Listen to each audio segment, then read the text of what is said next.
Per Wimmer joins me from London. He's an astronaut and a space advocate. Per, great to have you. So how big of a day is this? Solar eclipse is truly a very special day. It certainly, as we can see from your reporter's thing here, it draws a lot of people to it. It is special, and it doesn't happen that often. To give you an idea, in North America, or in the US particular, the next time you're going to get this lucky and see something will be in August 2044. So we have to wait a little bit in case you miss this one.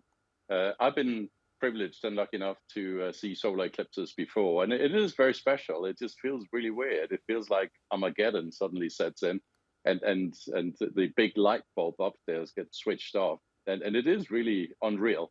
But it's also very short in duration. It's 4.5 minutes, so you blink, you missed it almost. But it is very special, and it's certainly something that draws a crowd, as we saw here with emergency procedures being put in place, certainly in the Niagara Falls and also elsewhere in the US.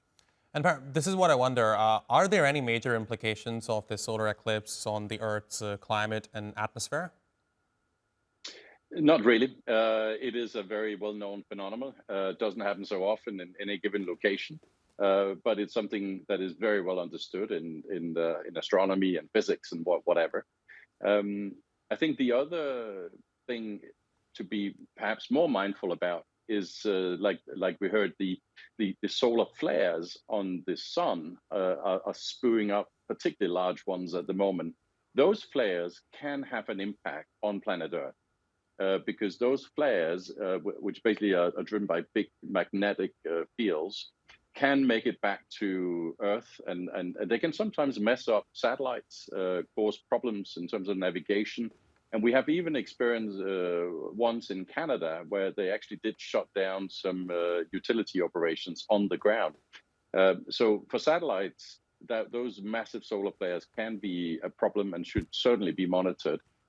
But that's more of a sun thing as opposed to an eclipse thing. The eclipse itself is just simply the moon putting itself in the way, so we can't see the sun because it's just perfectly aligned.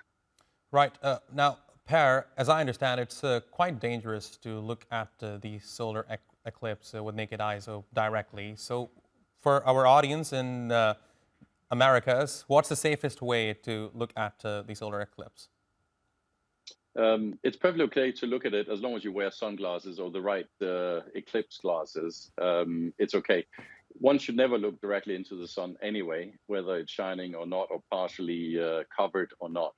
It's not good for your eyes. It is very strong. I mean, it's the sun is basically a set of constant explosions with lots of light and heat coming out of it.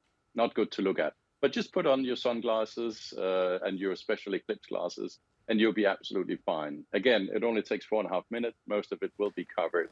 And if you have that protection, you'll have no doubt a very enjoyable experience, a unique experience seeing this that you can share with family and friends.